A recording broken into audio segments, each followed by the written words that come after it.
Yes, Ms. Hofmeyr. Thank you, Chair. We're indebted for the indulgence. Ms. Maseko, the last document I'd like to take you to is in Exhibit NN5, and it's the document that precedes the media statement we were looking at. It's at page 43.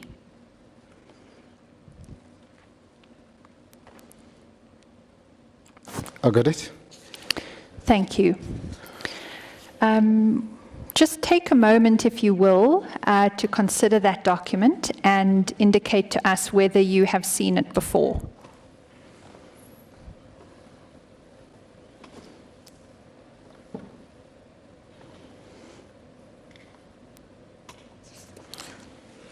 Chairperson, I have not seen that document before. Can you tell us what on its face the document appears to be? The document purports to be a letter written by Mr. Chabane, Minister of GCIS at the time, addressed to Mr. Baloyi, Minister of DPSA. Should I proceed and Yes, read please. it? First of all, could you tell us the date of the letter? It's dated the 2nd of the 2nd, 2011. My sunglasses tell me that there's a bit of TPEX involved there. But that's neither here nor there. But it's dated 2nd of the 2nd, 2011. It says, dear colleague, this is from Mr. Chabane, Minister Chabane to Minister Baloyi. It says, dear colleague, transfer of Mr. Maseko to the Department of Public Service and Administration.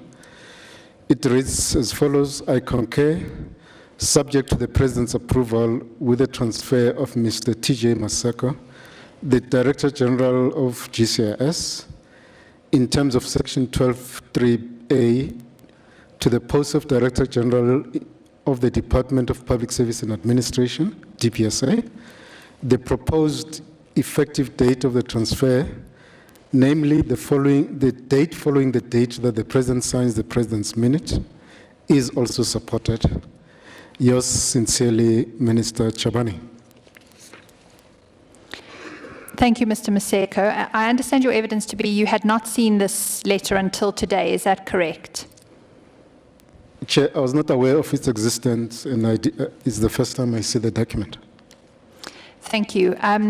A note that it refers to being subject to the President's approval. Do you see that? Yes, it does. And we have traversed with you the presidential minute, which was dated the following day, the 3rd of February. Do you recall that? I recall that. Thank you. Then, Mr. Maseko, in relation to your the afternoon after the meeting. Apologies, Chair. I'm sorry, yes. You see, Mr. Maseko, that letter is quite interesting. It starts with, I concur, and it's addressed to Mr. Baloyi.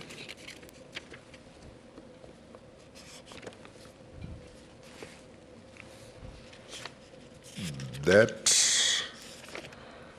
gives me the impression that there may have been some prior discussion between Minister Chabane and Minister Baloyi. That's why he starts the letter with, I concur. Now, that may or may not be true, but that's the impression that I'm getting. 2, the last sentence says, or let me finish this.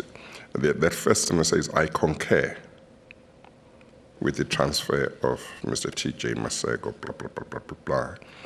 Then the second sentence, which is the last sentence of the letter, says, the proposed effective date of the transfer, namely the date following the date that the President signs the President's minute, is also supported. It raises the question, who would have proposed that date that he's talking about. And it also is another feature that seems to give me the impression that prior to writing this letter, maybe, and I put it no higher than that, there may have been a discussion between Minister Chabane and Minister Baloyi. I don't know if you want to make any comment whether that's the impression you also get or not necessarily. Chair, that's reading this letter, and as I say, I'm seeing it for the first time. I would share your interpretation of this letter, that you could assume that there had been a discussion and that Mr. Baloyi would have written to Minister Chabane proposing a transfer,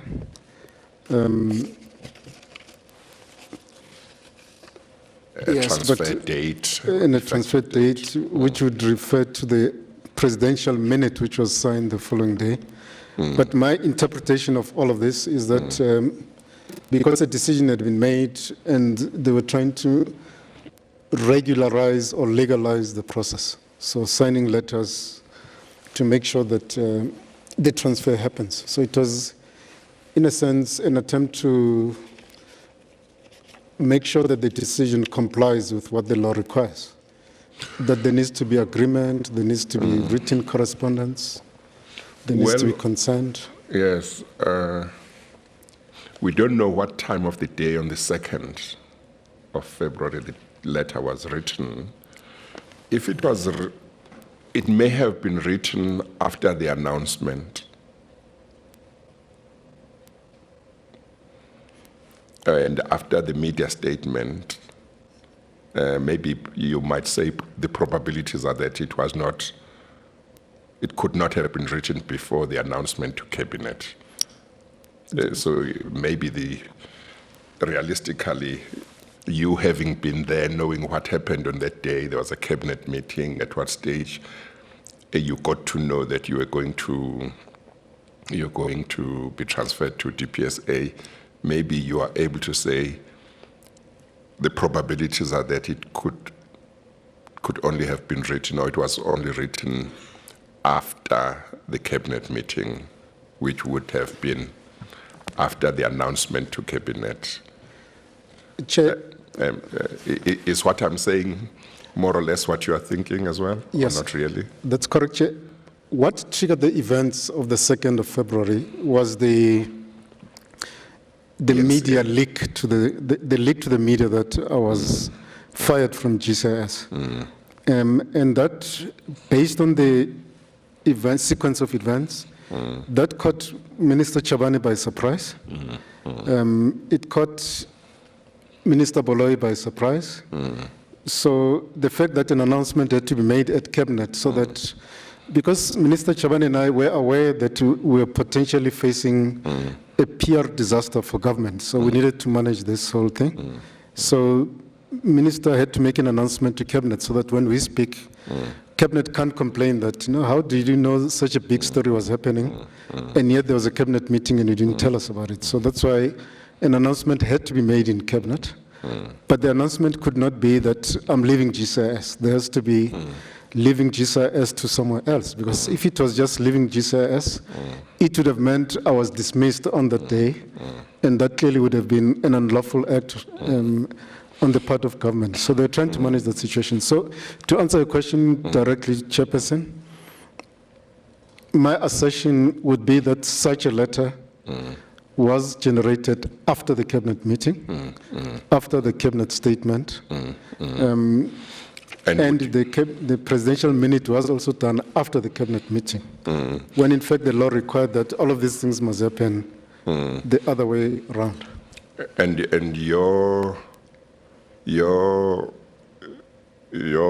thinking, would your thinking be that to the extent that the letter may reflect that there was a discussion between Minister Chabane and Minister Baloyi about your transfer on the 2nd, or let's say on the 2nd, It probably was after you had spoken to Minister Baloyi.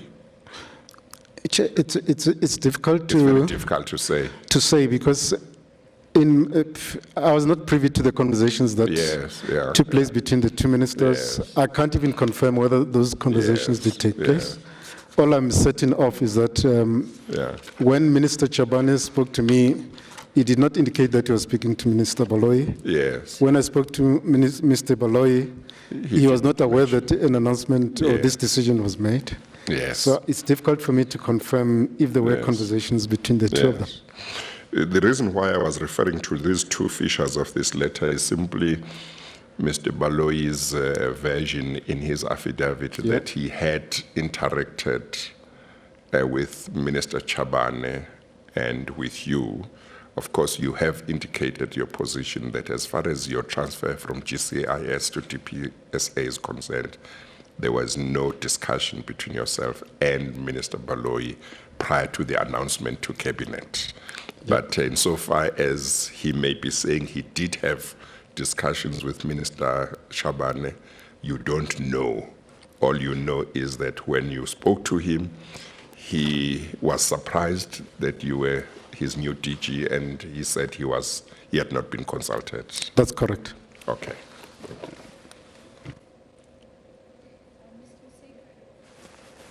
Mr. Maseko, if I can then just take you to one earlier page than page 43 in NN5, and that's page 42. Ms. Maseko, I'm mindful of the fact that if there's a document you haven't seen before and you weren't involved in the production or receipt of, your assistance may be limited. But I'd like to ask in respect of the document at page 42, which is headed Explanatory Memorandum, whether you've seen that document before.